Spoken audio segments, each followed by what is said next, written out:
அன்பார்ந்த மாணவர்களே, 2024ஆம் ஆண்டு நடைபெற்ற தரம் 5 புலமை பரிசில் பரீட்சை பகுதி 1 வினாத்தாளில் 15வதாக வந்த வினாவிற்கு விடையளிப்பதை பற்றி இந்த காணொளியூடாக நாங்கள் கலந்துரையாட இருக்கிறோம்.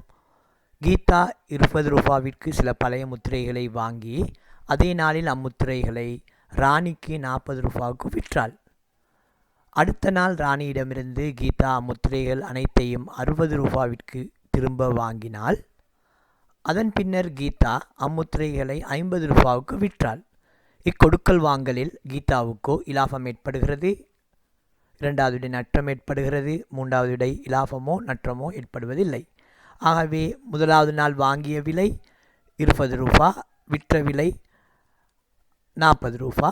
வாங்கிய விலையை விட விற்ற விலை அதிகம். ஆகவே இங்கே கிடைக்கிறது இலாபம் ரூபா 20 இலாபம். 40 ரூபாயிலிருந்து 20 ரூபாவை கழிக்கிறோம், இலாபம் 20 ரூபா கிடைக்குது.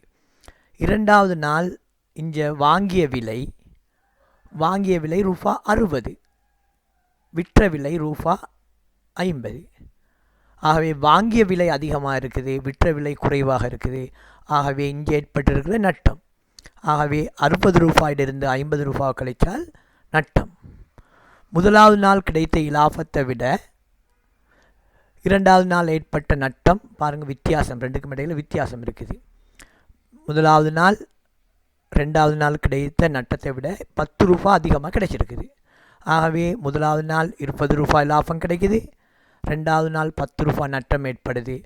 ஆகவே இங்கே கீதாவுக்கு கிடைச்சது 10 ரூபாய் லாபம் கிடைக்குது. முதலாவது நாள் 20 ரூபாய் லாபம், 2 ரூபாய் 10, ரெண்டாவது நாள் 10 ரூபாய் நட்டம். ஆகவே இங்கே 10 ரூபாய் இலாபம் கிடைக்குது. ஆகவே இந்த கொடுக்கல் வாங்கல்ற கீதாவுக்கு கிடைச்சது இலாபம். ஆகவே முதலாவது விடை தான் இதுக்கு சரியான விடை.